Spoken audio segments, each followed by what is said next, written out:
Welcome to Sustain This, a podcast where we discuss mindful consumption, personal style, and the quest for living a more intentional life. I'm Alyssa, a sustainable stylist. And I'm Christina, a shopaholic turned minimalist-ish.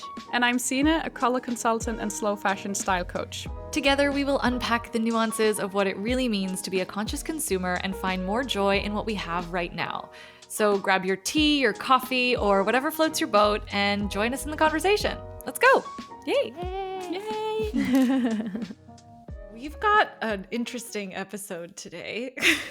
This was a topic that I struggle with a lot, or that I'm just personally interested in, and I'm so curious and excited to get both of your takes on this. And this is a discussion that I think is brought up a lot in the sustainable fashion and slow fashion space, and that is systemic or collective versus individual action.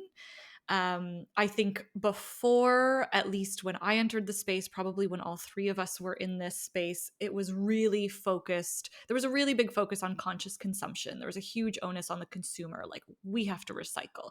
We have to do all the things to reduce our consumption and be good shoppers and all this. But now I think the movement is such that people are starting to understand that systemic action or collective action has to take place. So just to kind of start the episode off with an understanding, when we talk about individual action, we're talking about things that you can do as an individual, whether it's mend your clothes, shop your closet, shop from local or eco brands or whatever, versus systemic and collective action is really centered around, obviously, like doing things at a community level. So whether it's, organizing community swaps or community gardens, like this can kind of also be this topic broaches all things, I think, sustainable, but we're going to stick to fashion. Lobbying for legislation or calling your member of parliament or whatever that looks like for you. So I often question, I feel a bit guilty for not participating so much at the systemic level, but there are some really good things happening at that community or collective level. Like recently, EU Parliament voted strongly in favor of introducing regulation in the fashion industry, which forces a more sustainable business model. New York and California are both at the forefront of legislation to hold brands accountable for the exploitation of people and the planet. So this is all really good news and it's super hopeful. But at the same time, I feel a little bit, like I said, I have this guilt because, like, I didn't lobby my government for systemic change. Like, I'm not organizing local swaps. I'm just, doing what I can on the channel, and I'm really focusing on the individual level. So I'm just curious if both of you think about this a lot, and if you participate or if you try to participate at a collective level, or the fact that we all have communities centered around topics to try and help people reduce their overconsumption, does that count as a collective action? So maybe this is just a very selfish episode for me to make myself feel better. I don't know. But I'd love to know your thoughts on just sort of that, the conversation first, systemic versus individual action. I think it's a great topic because I think it's something people can relate to as well. Like,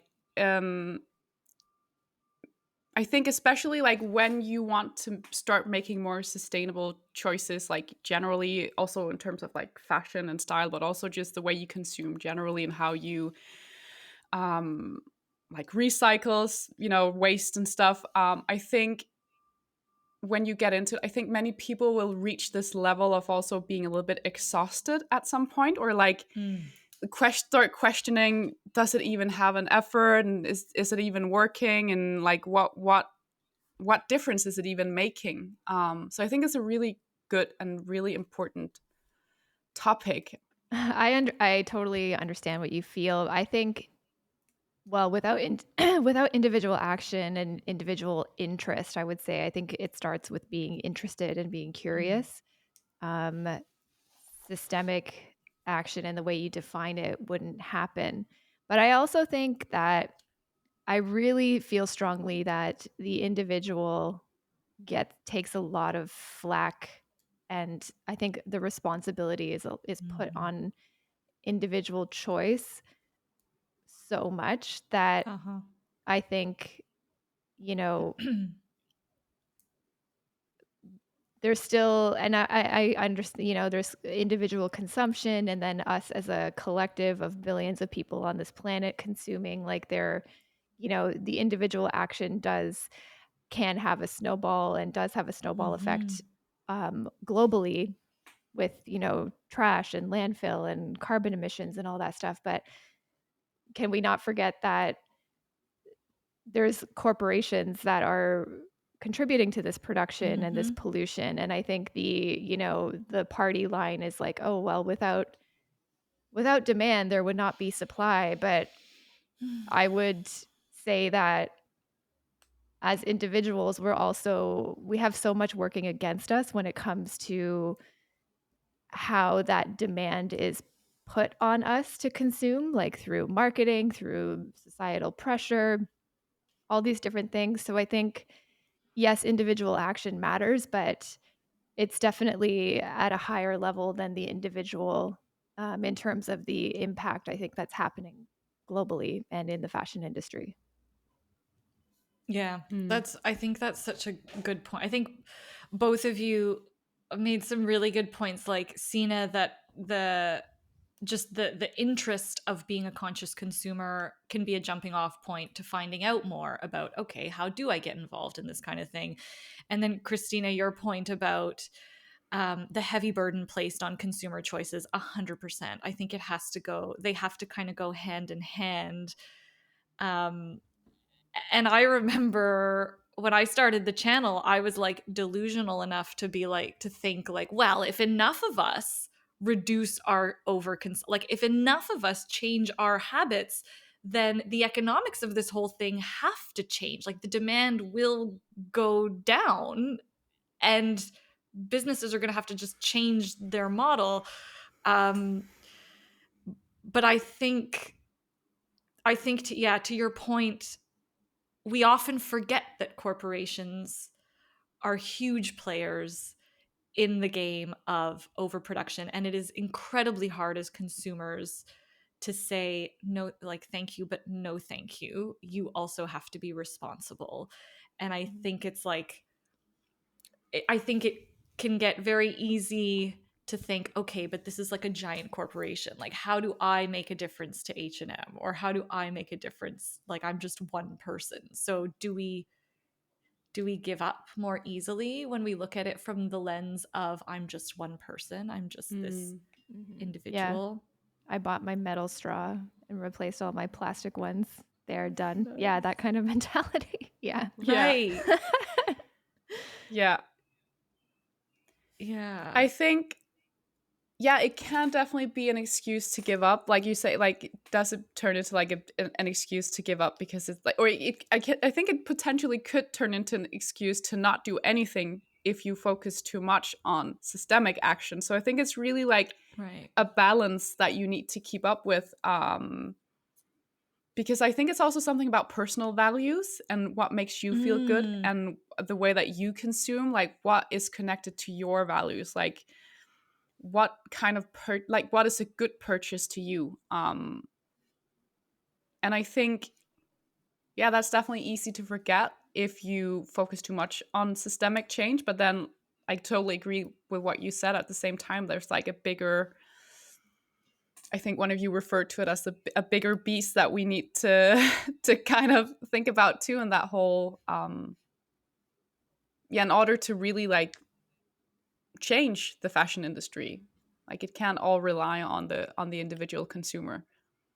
No. Yeah. And Like, I have think, either oh, oh, go go ahead. ahead. Sorry. No, no, no. You go, Christina. Go Oh, for I it. was just going to say that I think there's just like, because I've experienced it myself, I just think there's so much guilt associated with our individual actions. And Yes. it really goes back to that black and white thinking of, well, I should stop shopping altogether, or I should like I see it a lot, for example, in like the zero waste movement. I think there's a lot of, um, uh, I follow some zero waste creators and they're amazing and inspiring. But like I'll see comments like, oh, you bought groceries that are covered in plastic Mm. or something, and then you must not be zero waste. And then I think that creates this weird, like, it's just this unrealistic pressure. And I think we've talked about this in other episodes before, where if you start to feel that guilt and that perfectionism when it comes to like what you can do as an individual, it almost it almost takes you out of the conversation. Like it's very demotivating, and like you lose, like, why should I even try if I'm gonna get Yes. villainized all the time for this? Mm. Yes. I don't know if either of you felt this way, but again, like I keep on going back to like the very, very early days of when I came into the slow fashion space. I was incredibly worried about being villainized for not being perfect sustainable. Like Mhm. I Yeah. still had fast fashion pieces, I still had, like I still shopped, and that kind of, I like the expression, I'm sure you've both heard this and used this, like we cannot shop our way into sustainability. Like, Mhm. so governments also have to play a Yeah. really large role.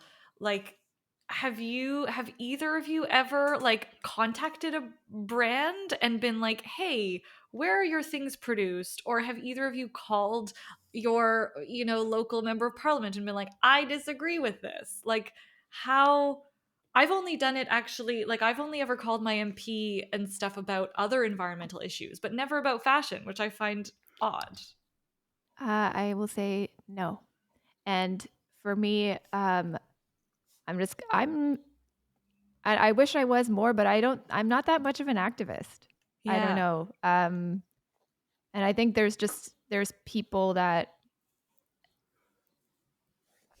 I don't want to, like, they have they're more passionate about it, or like Yeah. it's just never been something that's been on my radar. Like obviously I vote and I get involved Yes. in the things that I can, but I haven't. And I find it interesting because like I feel like for me, and taking it back to slow fashion, like I think I'm in a bit of a different space than you guys. I feel like I've never really um like learning about the environmental impact, the human impact, all of that came a lot later for me, and I'm still really learning about it. For me, like a lot of what I talk about is at a individual level, in the sense of consumption, Mhm. your own personal consumption, and um, your clutter and your financial ties to it. So for me, it's always just I've just been in a different space thinking about that, and it will take more effort on my part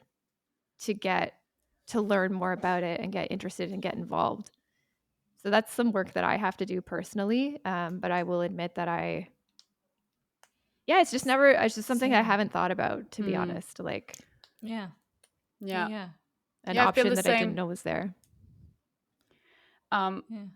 yeah, I've done like, I don't know if you can call it like more of like silent activism. Like I've never Mhm. contacted like the government or like doing or participating in like protests or like bigger stuff like that. But something like I follow, I actually know one of the people who like started this initiative, which is something called Good Clothes Fair Pay. You Mm. can find them on Instagram. It is basically like an initiative that's been, I'm gonna get this right. I think it's within Europe, but then it's like a document that you just sign, and then Mm. you are demanding a living wage for the people who produce our clothes. And I feel like that something like that is something that I will gladly do any day. Mhm. Yeah. Um, and I think it's because maybe like inside of me, I'm a little bit afraid to put myself out there and do more like I don't know. It's for me, like like Christina, like you said, I feel like it's definitely something I need to work on, and I feel like I could definitely do more work there. But I also think do what feels right for you, like, and do what feels like something you can sustain and that you feel good about Mhm. doing. And I feel like something like this is definitely something I could do. Like Yeah. Yeah. Mhm.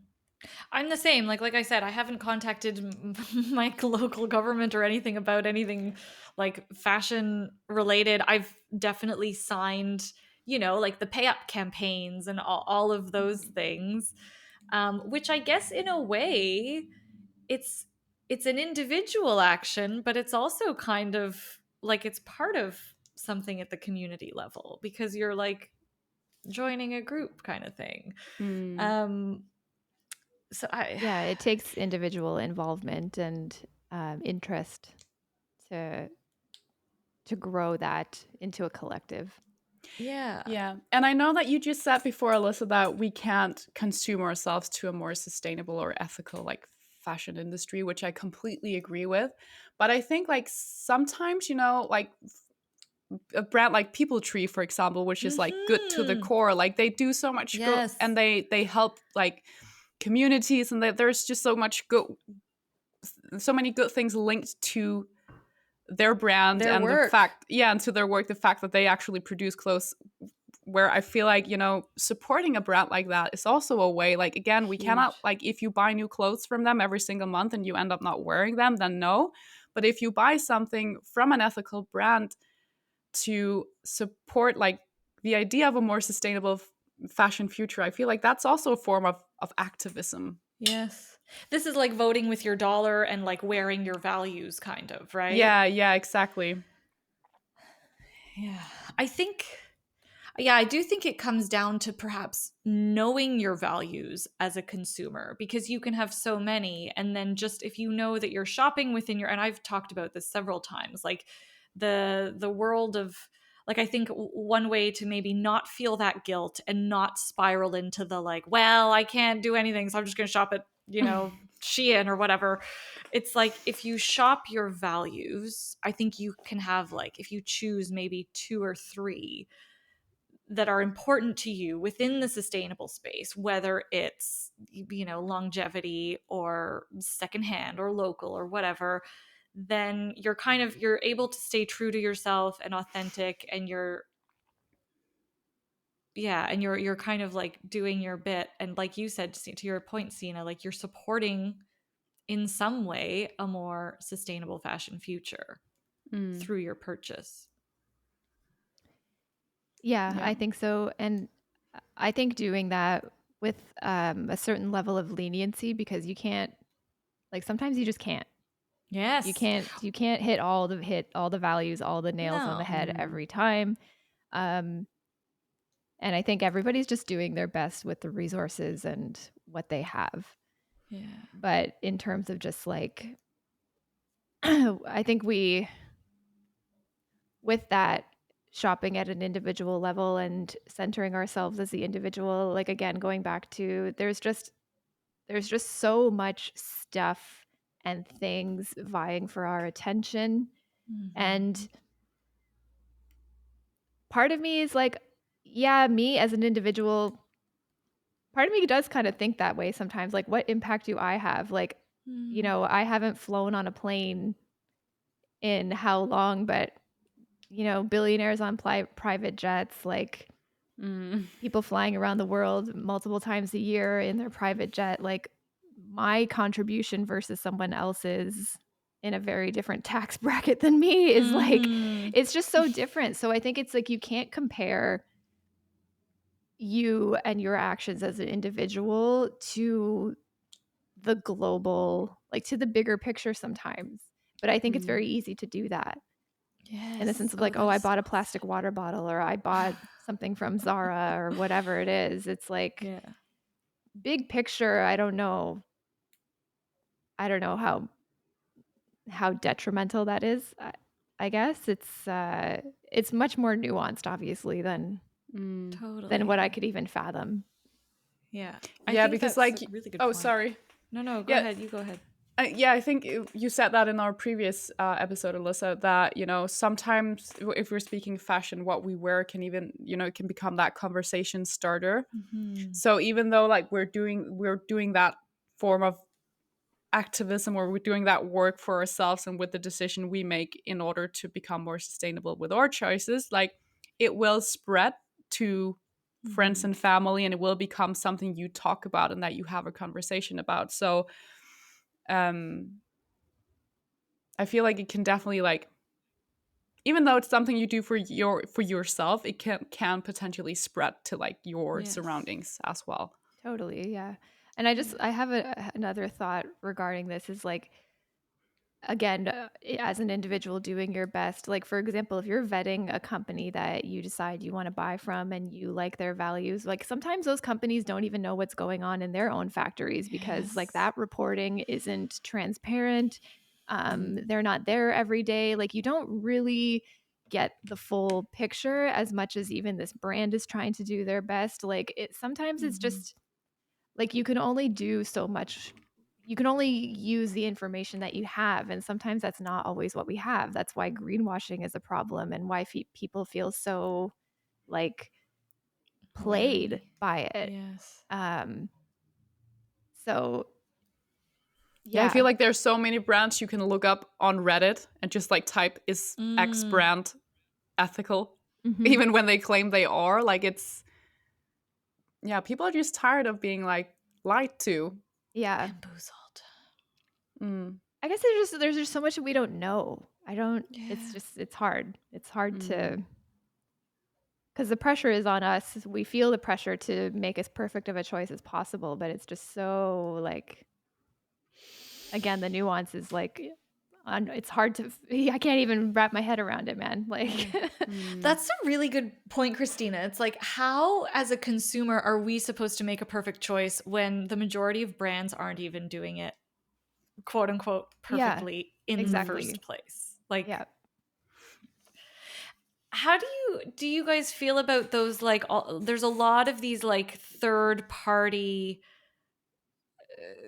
like organizations popping up, like the Sustainable Apparel Coalition and like all of, like Remake.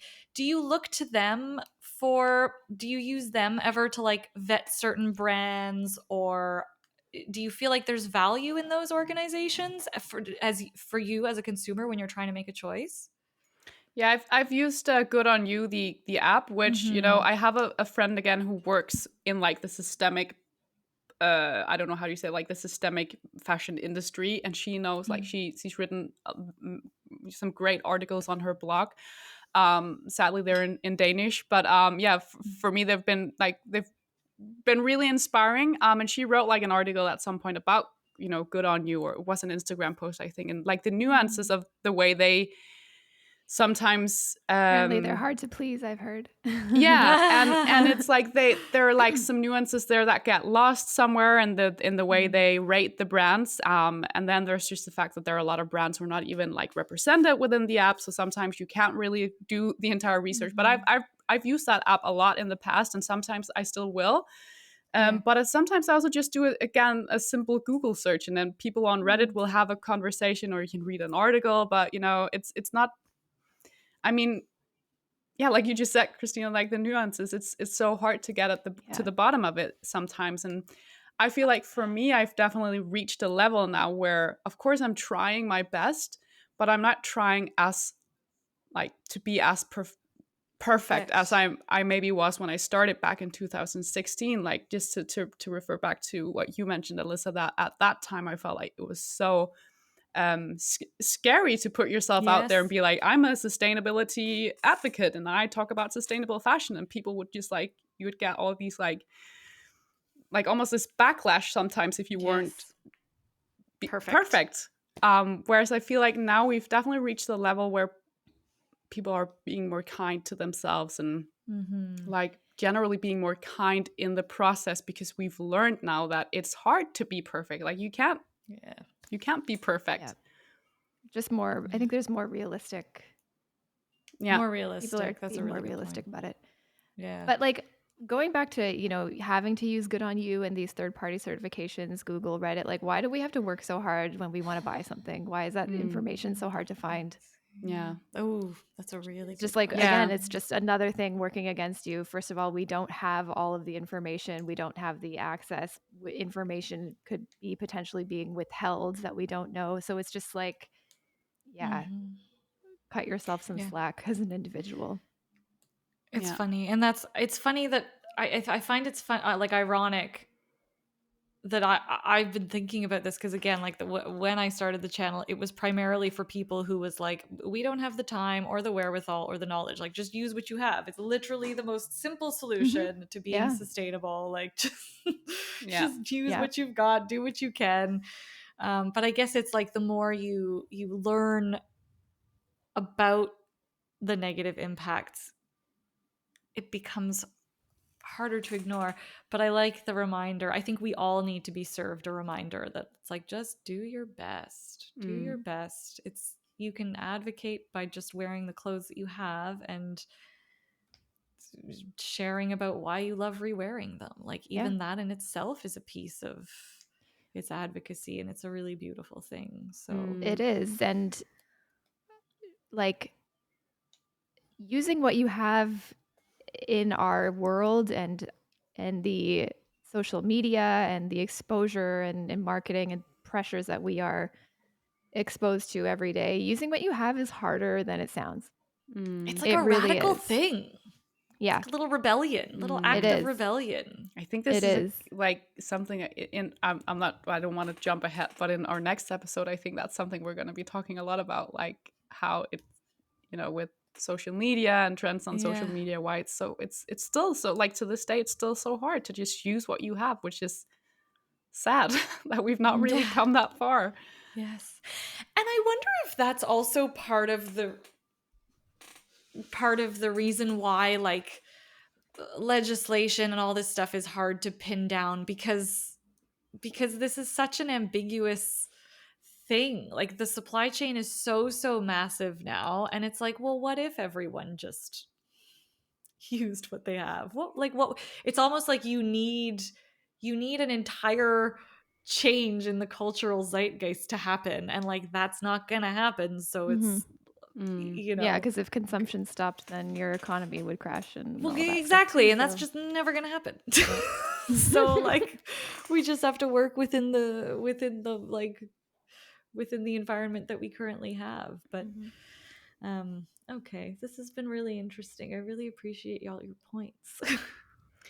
But yeah, that's where, like, I find you so inspiring in that whole space, Alyssa, with like creativity over consumption, because I feel like whenever I feel overwhelmed with like information, or is this brand good or bad, and like even if I'm if I kind of lose, again, like we talked about in a previous episode, about fashion not being frivolous, if I kind of lose that sense of it, it is important, and it is important to me, and it's okay that I find it important. Like, I feel like using what you have and really connecting with that and being creative with what you have, like I feel like it kind of grounds me, like especially when I'm feeling overwhelmed, when I'm feeling I'm not doing my best, and when I'm feeling like there's just too much information for me to cope with in order to become a better consumer. I feel like that really always grounds me, to just be like, relax, you've got all the recipes for the cookie right in your wardrobe. Yeah, That's a really good point. So true. Yeah, that's lovely. Yeah, did either of you have anything else you wanted to say on the topic? I think it was a good conversation. Like, I it think scared me a little bit, because like you, I felt like I don't necessarily know a lot, but I